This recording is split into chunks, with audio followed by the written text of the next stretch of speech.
Vader, ons loof en prys U in hierdie wonderlike dag en ons dank U dat ook tegnologie daar is sodat ons met mekaar kan kommunikeer terwyl ons nie saam is, by mekaar is nie, terwyl dit tog ook vir U belangrik is om vergaderings te hou en daarom sê U dat ons nie die onderlinge vergaderings moet mis nie. So ons poog ook nou maar so om met mekaar te kommunikeer. Terwyl ons ver uit mekaar uit is U Gees alomteenwoordig en daarom weet ek U Gees bedien my soos U elke ander een bedien. Ons vra dat U ons 'n gees van onderskeiding gee om U woord, U wil te kan sien, te kan verstaan en dan toe te pas in ons eie lewens. Want vandag se woord is vir elke man, vir elke vrou en vir elke kind.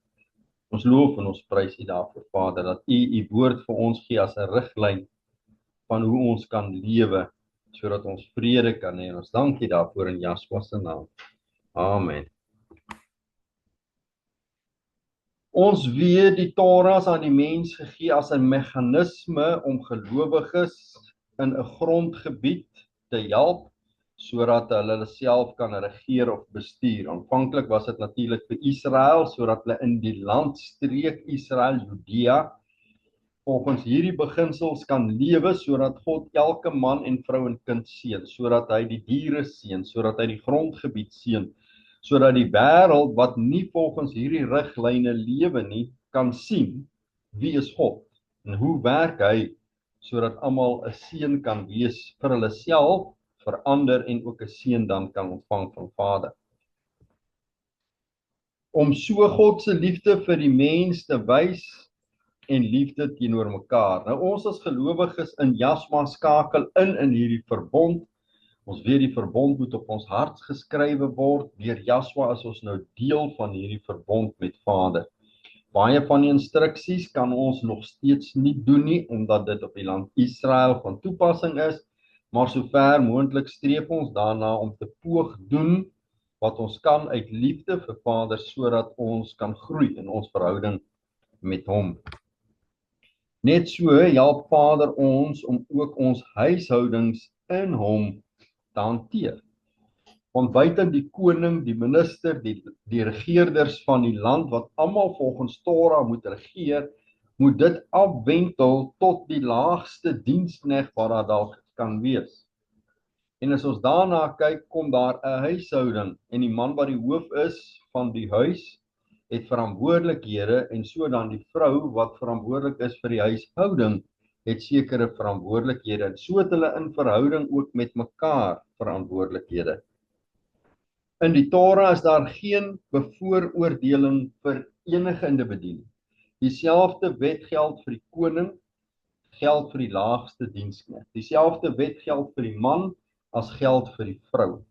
Daar's sekere instruksies net vir mans, sekere instruksies net vir vrouens, net vir konings, ja, maar daar's geen bevooroordeling. Die 10 woorde, die gebod, die verbond, die aanvanklike instruksie waaruit die wette, die verordeninge en die insettinge gekom het, is vir alle mense presies dieselfde en geen een word bevooroordeel. Vader gaan almal tot verantwoording roep oor die 10 woorde wat hy gespreek het. Huishoudingsreëls wat vir gelowiges gegee word. Ons gaan 'n bietjie daarna kyk. Rules for Christian households. Indien ons hierdie reëls in ons huise toepas, sal jou huis geseënd wees en daar sal vrede wees. Reëls vir jou huishouding. Kolossense 3 vers 18. Vroue, wees julle mans onderdanig soos dit betaamlik is in die meester. Hoekom dink jy begin hy by die vrou en nie by die man? Hy begin by die vrou, eers vir die vrou te sê, vroue, wees julle mans onderdanig. Ons gaan nie nou vandag veel kyk, dankie, wat beteken onderdanig in hierdie konteks nie. Ons gaan kyk oor die algemeen oorhoofs net na wat die instruksies is of die riglyne is vir ons. Ek glo hy begin by die vrou want sy is verantwoordelik vir die huishouding. Daarom dat hy moontlik by haar begin. Die man is nie verantwoordelik vir die huishouding. Die man is verantwoordelik vir die huis, sy naam, sy saad. Hy's verantwoordelik vir sy huis, nie die huishouding nie. Dis die vrou se verantwoordelikheid. So hy begin dus by haar, want die reëls is oor die huishouding. Die man is egter verantwoordelik vir sy huis. Die man kan meer as een huishouding hê, maar hy het net een huis, sy naam, sy nageslag, en hy is verantwoordelik daarvoor. Reëls vir jou huishouding, Kolossense 3:18, vroue wees julle mans onderdanig soos dit betaamlik is in die meester. Dit beteken kortlik, respekteer jou man. Respekteer beteken, en dit is wat die man ervaar of 'n vrou hom respekteer of nie, dit kom daarop neer, 'n gevoel van diepe admirasie, deernis vir jou man. Jy sien en jy soek net die goeie in wat hy doen. Jy praat oor sy goeie eienskappe, sy vermoëns wat hy al bereik het. Daarom kan jy baie maklik in 'n gesprek sien of 'n man en 'n vrou se huishouding in plek is wanneer die vrou oor haar man praat. Wanneer sy praat in 'n groep vir ander vrouens of ander mans of in 'n gemengde groep en sy sê byvoorbeeld ek sukkel nou al 2 maande laat my man 'n portret ophang, dan is sy nie aan haar man onderdanig nie, sy respekteer hom nie. Wanneer sy enige iets sleg sê oor haar man, afbreekend aangaande haar man, dan respekteer sy hom nie. En die man tel dit baie vinnig op en dit bring 'n wig tussen die man en die vrou in, want hy voel hy word nie gerespekteer nie. Sy vrou is nie aan hom onderdanig nie. So in 'n gesprek, al het jou man dalk nog net een keer vir jou prentjie opgesit, dan bly praat jy oor hoe mooi die prentjie opgesit is, hoe goed dit is. Nie almal is tegnies nie almal kan handewerk doen nie, maar sekerlik is jou man skerp en vaardig in sekere dinge wat ander ouens nie is nie. En dit is dan waarop die vrou moet fokus om haar man op te lig, om haar man te respekteer, ook in gesprekke met ander mense, selfs voor jou kinders. Jy breek nie jou man af voor jou kinders nie. Goed, baie belangrik, want dit toon dat jy hom nie respekteer nie. Moenie teen hom spreek nie, veral nie voor ander mense nie, ongeag vrouens, voor ander mans of voor julle eie kinders nie. Jy spreek nie teen hom nie. As jy van hom verskil, wat ook reg is en soms nodig is, want 'n vrou is die man sy helper en sy lei hom baie keer wanneer hy dinge verkeerd sou wou doen. Indien jy egter van jou man verskil, gesels met hom respekvol in liefde voor God as jy alleen is. Dit beteken baie kortliks wanneer jy alleen is, wanneer jy stil is, toon jy respek en jy wys hom, jy respekteer hom, maar jy wil hom probeer reg help. In liefde voor God, dis nie afbreekend nie, dis nie slegsend nie, dis nie beskuldigend nie, maar dit is ook om saam te bid oor die saak en vir Vader te vra vir wysheid en insig hoe om dit te hanteer. Goed, nou is ons by die manne. Manne, julle moet julle vroue lief hê en nie teen hulle verbitterd word nie. So selfs al sou jou vrou jou nog nie respekteer, soos wat die woord sê nie, moet jy nie teen haar verbitterd raak nie. Dis ook 'n leerproses waardeur sy gaan. Hierdie is soos 2 pole, hoe meer die een groei en swak word, met ander woorde, hoe meer die vrou die man nie respekteer nie, hoe meer raak die man verbitterd teenoor sy vrou. En dit is wat die bose weer gebruik. Maar hoe meer die man nie verbitterd raak nie, hoe meer begin die vrou die man respekteer. So groei ons na die volheid van God. Manne, wees lief vir jou vrou. Ons weet reeds, liefde is 'n keuse, so jy kies om jou vrou lief te hê. Die vrou wil weet dat sy deel van jou huis is. Sy's deel van haar huishouding, maar sy wil weet sy's deel van jou huis. Dat sy waardevol is vir jou, wat is die waarde wat sy toevoeg tot jou huis? 'n Vrou wil weet dat sy geliefd is. Nou vrouens wil dit hoor, mans ook nogal wil dit hoor. Maar dit is iets wat 'n vrou graag wil sien, wil beleef, wil ervaar. Sy wil weet dat sy 'n goeie vrou is. As sy hulle kinders het, wil sy weet sy's 'n goeie ma en sy wil weet dat wat sy bydra vir die huishouding vir jou as man aanvaarbaar is. En dit is wat jy soek, dis wat jy wil hê. En baie keer het ons as mans daai foute, ons sê dit nie genoeg vir ons vrouens. En dit gebeur, ou dink maar hulle weet, maar hulle weet nie altyd. Soos ons ook nie altyd weet nie. En ons ook wil hoor wat die vrouens oor ons te sê het, dat ons respekteer. En dit is 'n geval waarin ons moet groei, sodat ons kan daar kom waar Vader wil hê ons moet wees. Moenie vir jou vrou paar dinge doen nie. Moenie toelaat dat gedagtes van negatiewe gevoelens, 'n wrok, woede en haat oorneem nie. Dit beteken om nie verbitterd te raak nie. Verbitter beteken jy moenie toelaat dat daar negatiewe gedagtes aangaande jou vrou posvat nie, dat jy woedend raak teenoor haar nie, want dit veroorsaak later wrokke en dit eindig in haat. Net soos liefde 'n keuse is haat ook 'n keuse. Jy kan kies of jy jou vrou gaan haat, jy kan kies of jy verbitterd wil wees. En dis alles insaag wat die bose gee in jou gedagtes, omdat dinge dalk nie gaan soos jy dink. Sy respekteer jou dalk nie, of sy respekteer jou nie genoeg nie, of jy ervaar sy doen. En dit bring dat 'n man dan verbitterd raak teen sy vrou. En al daai dinge is die werke van die bose om 'n verhouding dan in aan te val. Goed, dan is daar so 'n samelike instruksie vir 'n man en 'n vrou, baie belangrik. 1 Korintiërs 7 vers 4. Die vrou het nie mag oor haar eie liggaam nie, maar die man. Net so ook het die man nie mag oor sy eie liggaam nie, maar die vrou. Nou dit is natuurlik alles in konteks met die woord van God. So manne, indien jy 'n maagie begin ontwikkel en jou vrou lê eendag langs jou en jy sê, sy sê vir jou, maai, ek sien jy begin nou 'n maagie kry of 'n bierpensie kry.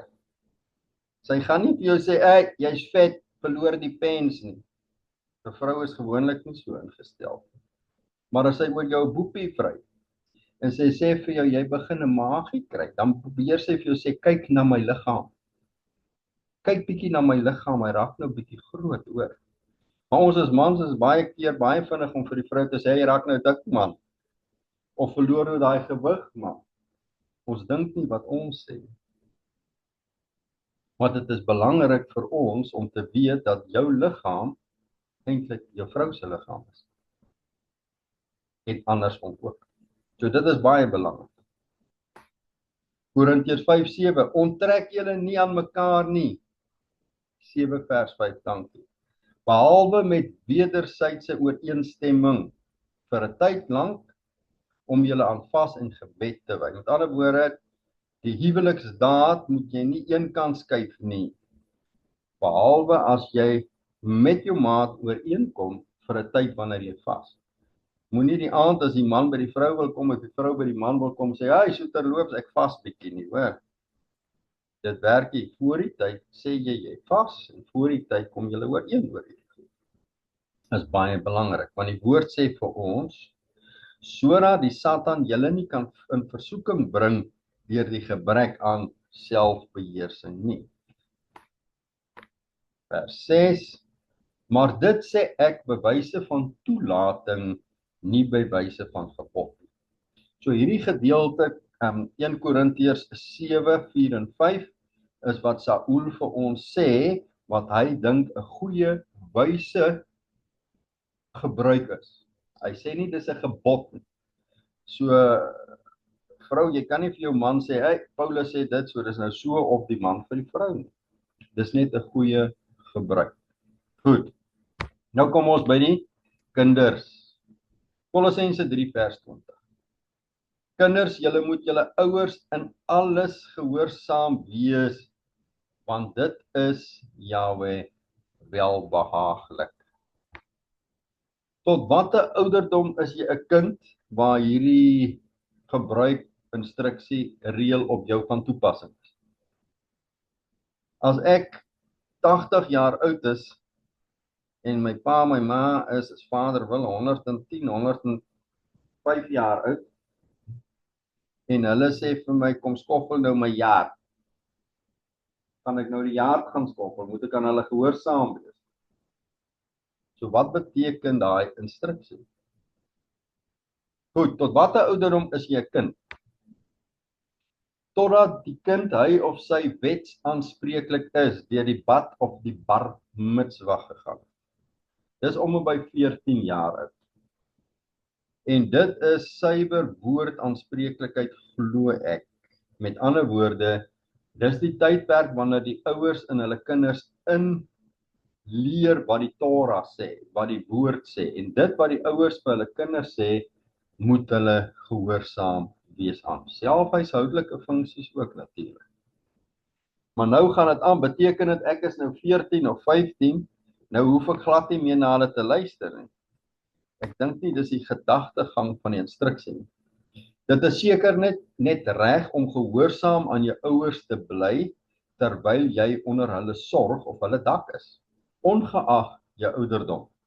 Dis dieselfde as jy by iemand anders gaan bly of gaan kuier vir 'n week of 'n maand en jy's in hulle huishouding, dan skakel jy in by hulle huisreëls. Dit werk net so. So al is jy 55 en jou ouers 90, as jy onder hulle dak bly, dan doen jy wat sy huisreëls sê. Want dis Vader welbehaaglik en gewoonlik natuurlik in lyn met die wil van Torah van die woord. Solank jy as kind in jou ouers se huis woon, is hulle mede aanspreeklik vir jou sonde.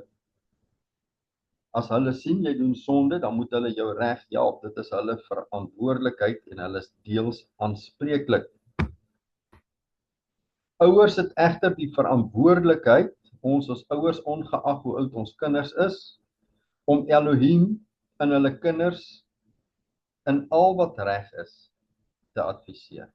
So ons moet Elohim aan ons kinders openbaar ongeag hulle ouderdom. As jy sien jou kind doen dinge teen die Torah, in liefde kan jy hom reg help, jy kan hom altyd adviseer wat hulle moet doen. Vaders, moenie julle kinders terg nie, sodat hulle nie moedeloos word nie.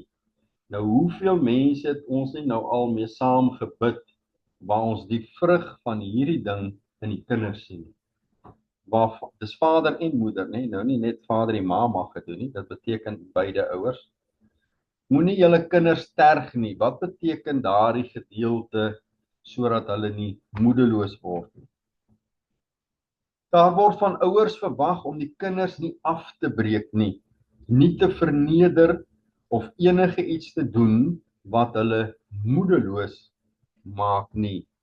Nou, moedeloos is kortliks wanneer kinders nie selfvertroue het nie, wanneer kinders minderwaardig voel hulle is nie goed genoeg nie, hulle voel hulle kan nie iets doen nie, hulle voel hulle kan nie iets bereik nie, wanneer hulle onbelangrik voel hulle pas nie in nie, hulle het nie 'n plek nie, hulle kan niks doen nie, dis alles die ouers se skuld, in meeste gevalle, want hulle het hulle kinders moedeloos gemaak. Die engel sê spiritless, leweloos. Hulle voel, hulle is nie deel van God se koninkryk nie. Hulle voel, hulle is nie deel van die samelewing nie. Hulle voel, hulle pas nie in nie.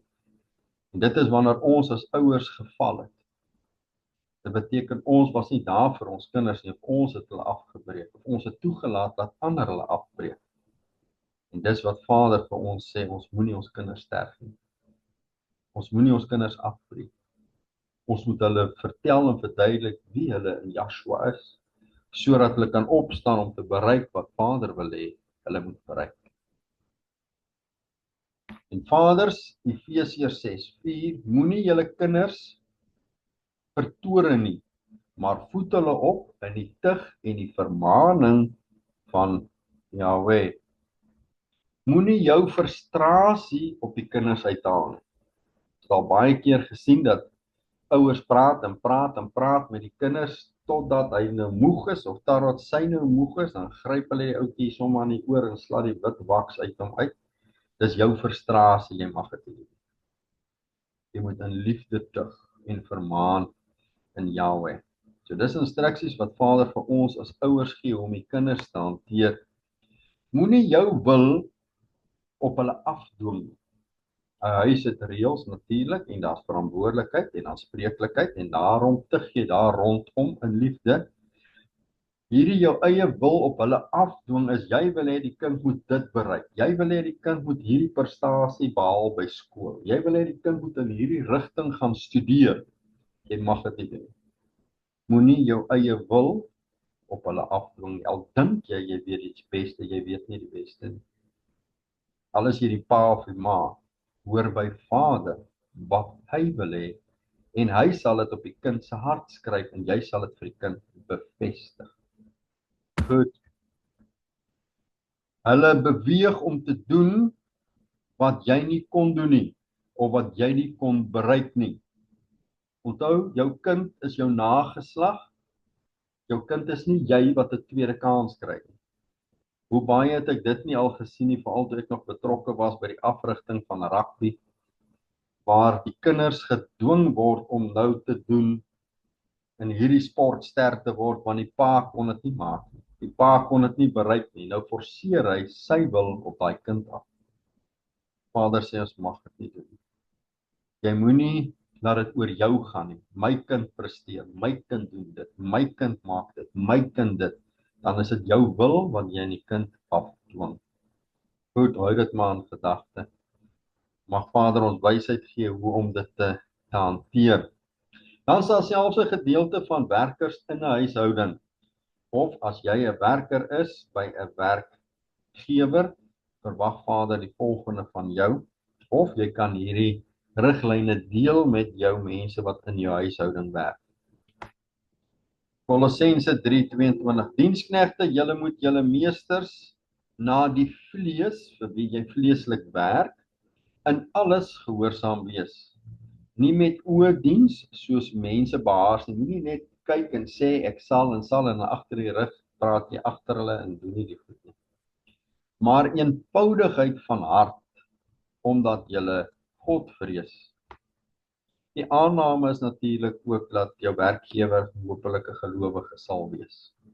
Indien nie, is daar sekere dinge wat mens sekerlik kan bid en hanteer en so meer. Goed, en wat julle ook al doen, doen dit van harte soos vir die meester en nie vir mense nie. Hoekom? Want jou werkgewer is die een wat Vader daar gestel het om jou te seën. Hy seën jou finansiëel sodat jy kan kossies koop, sodat jy jou huishouding kan hanteer, sodat jy daar is vir jou huis. So Vader gee jou die werk en daarom doen ons dit tot eer van Vader en nie tot eer van mense nie. Ja, daar's definitief werkgewers wat 'n mens nie graag voor sou wou werk nie en mag Vader hulle harte verander en mag Vader as hy wil ons dan uitskuif daar sodat ons iets beters kan hê vir Vader. Maar dit mag ook net wees dat jy bietjie daar moet geplaas word en bietjie vasbyt, want jy moet dalk die koninkryk daar in die mense wys en dis nie altyd lekker en maklik nie. Vers 24 Omdat julle weet dat julle van Jahwe die erfenis as vergelding sal ontvang, want julle dien die meester Jaswa. So ten spyte van die omstandighede, ten spyte van hoe dit daar gaan, vra vir Vader, hoe kan ek die koninkryk hier uitbrei? Dankie vir die werkie wat ek het, doen wat ek moet doen, want God sal vir ons 'n erfenis gee, omdat ons die karakter van Jaswa daar uitdra. 3 Johannes 1:4 Ek het geen groter blydskap as dit nie, dat ek hoor dat my kinders in die waarheid wandel. Dis ook natuurlik die hart van ons as gelowiges, wanneer ons hoor en sien dat ons kinders ook in die waarheid wandel, dan behoort daar vir ons geen groter blydskap as dit te wees nie. 1 Johannes 5 vers 2 Hieraan weet ons dat ons die kinders van Elohim liefhet, wanneer ons Elohim liefhet en sy gebooie bewaar. Nou baie keer trek ons hierdie vers net uit teenoor kinders van God, gelowiges in Jaswa, maar dis ook jou kind, dis ook 'n kind van God. So trek bietjie die vers daarin. Hieraan weet God dat jy jou kind liefhet. Dis wanneer jy jou kind God se gebooie leer. Dis wanneer jy wys dat jy jou kind liefhet. en vir God liefhet. So daarom het ons as ouers die verantwoordelikheid om ons kinders die waarheid te wys en die waarheid te leer. Ja, as hulle op ouderdom is, dan maak hulle eie keuses, hulle eie besluite, maar is nog steeds ons verantwoordelikheid om hulle te probeer reghelp. Selfs op ons eie kinders is hierdie dan natuurlik van toepassing. Titus 2 vers 3 tot 5. Die vroue moet ook in hulle gedrag wees soos dit die heiliges betaam, geen kwaadsprekers of aan baie wyn verslaaf nie, maar leraresse van dit wat goed is. So alle vrouens wat op ouderdom is, met ander woorde wat al kinders het, wat jy onderrig het. Daar's mense wat spekuleer en sê as jou eerste kind 13 is, deur 'n bad of bar mitzwa is, dan is jy 'n oudste. En die mans ook, dan gaan sit hulle in die poorte van die stad, dan het hy grasie om hoër status te bereik. So daarom is die skrif moontlik op toepassing van vrouens wat al kinders het, wat ouderdomme 13, 14 is. Hulle moet leraresse word van wat goed is, sodat hulle nou die jong vroue kan leer. So alle vroue het daai verantwoordelikheid om jong vrouens te leer. Wat moet hulle die jong vrouens leer? Om versigtig te wees, nou dit kan 'n wye terme hê, hulle mans en hulle kinders lief te hê. En ek dink dis die enigste vers in die woord waar God sê die vrou moet ook die man lief hê. Gewoonlik is dit die man wat die vrou moet lief hê en die vrou wat die man moet respekteer, maar die vrouens moet ander vrouens leer, die jonger vrouens, om hulle mans lief te hê, hulle kinders lief te hê, om ingetoe te wees, kuis, huislik, goed aan hulle eie mans onderdanig, sodat die woord van God nie belaster word.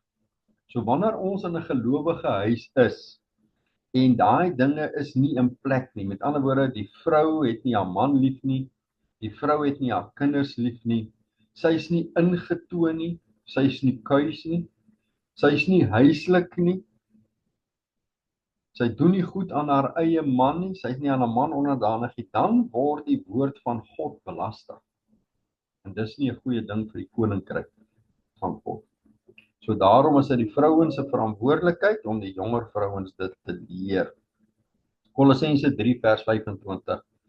Maar wie onreg doen, sal die onreg wat hy gedoen het terug ontvang. En daar is geen aanneming by die persoon nie, van die persoon nie.